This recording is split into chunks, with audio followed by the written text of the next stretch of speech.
doctor Ranjit Saikia sir আৰু আমাৰ সকলোৰে চিনাকি যিটো দা সকলোৱে চিনি পায়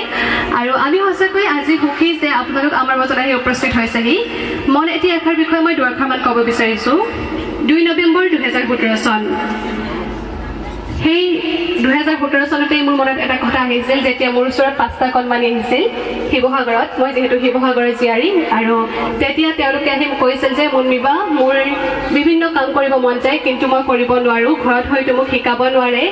নহলে হয়তো বিভিন্ন অসুবিধাৰ সন্মুখীন হওঁ মোৰো কিছুমান সপোন আছিল বহুত কিবা কিবি কৰাৰ কিন্তু মই যি জানিছিলো যাৰ পৰা পাৰো তেওঁলোকৰ পৰা চাই শিকিবলৈ চেষ্টা কৰিছিলো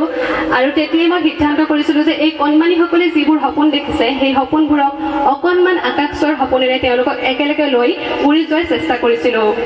আৰু তেওঁলোকক একেলগে লৈ মোট 110টা শিৱসাগৰৰ প্ৰথম মই কণমানিক লৈ কাম কৰিছিলো আৰু আজি শিৱসাগৰৰ বিভিন্ন ছাত্ৰ ছাত্ৰী ইয়াৰ মাজত উপস্থিত হৈছেহি আমি প্ৰথমতে যেতিয়া মন এটি আশা দলটি অনুষ্ঠিত কৰিছিলো তাৰ পাছতে মই তেওঁলোকক তৰ্ক আকস্মিক বক্তৃতা কবিতা আবৃত্তিৰ পৰা নাটক দিহানাম সকলো শিকাইছিলো সম্পূৰ্ণ বিনামূলীয়াকৈ তেওঁলোকক উলিয়াই যোৱাৰ এটা এখোজ আগবঢ়াৰ পথত মই তেওঁলোকক অকণমান সহায় কৰি দিছিলো আৰু আজি মই গৌৰৱেৰে ক'ব পাৰো শিৱসাগৰৰ মন এটি আশা দলটিৰ কণমানিসকল সকলোৱে সফলতা লাভ কৰিছে আমাৰ এগৰাকী কণমানি চয়নিকা দত্ত তেওঁ গণতন্ত্ৰ দিৱসত নৰেন্দ্ৰ মোদী ডাঙৰীয়াৰ আগত ঢোল বজাবলৈ সক্ষম হৈছে তাৰ লগতে আমাৰ মমি চেতিয়া আজি আহিছে তেওঁ ৰাষ্ট্ৰীয় আৰু আন্তঃৰাষ্ট্ৰীয় পৰ্যায়ত বৰ্তমানলৈকে 2017 চনৰ পৰা 60টাতকৈ ওপৰত বঁটা পাবলৈ সক্ষম হৈছে ছবিৰ জৰিয়তে তাৰ পিছতে ভাৰ্গৱ বুঢ়াগোহাঁই আহিছে ভাৰ্গৱ বুঢ়াগোহাঁই বৰ্তমান ৰাষ্ট্ৰীয় আৰু আন্তঃৰাষ্ট্ৰীয় পৰ্যায়ত ছবিৰ জৰিয়তে তেওঁ 60টামান বঁটা পাবলৈ হৈছে আৰু আমাৰ মন এটি আশাৰ ধেমাজি দলটি গঠন কৰা মাত্ৰ 3 মাহ হৈছে এই দলটি গঠন কৰাৰ পাছতে আমাৰ 3 মাহত বৰ্তমানলৈকে 18টা বঁটা পাবলৈ সক্ষম হৈছে আৰু আমাৰ কণমানিসকলে যথেষ্ট কষ্ট কৰে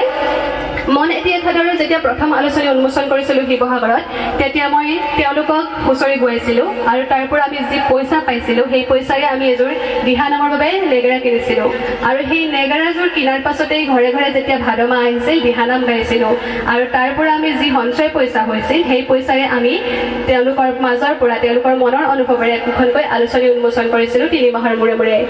আৰু তাৰ পাছতে যেতিয়া মই ধেমাজিৰ বোৱাৰী হলো প্ৰথমতে অলপমান ভয় খাইছিলো অচিনাকি ঠাই কৰিব পাৰিম জানো কিন্তু সকলোৰে আশীৰ্বাদ আৰু বিশেষকৈ মোৰ স্বামীৰ কথা ক'ব লাগিব তেওঁৰ যদি সহায় সহযোগিতা নাথাকিলে হয় আজি এই 33টা কণমানি আপোনালোকৰ মাজলৈ উলিয়াই আনিব নোৱাৰিলো হয় আৰু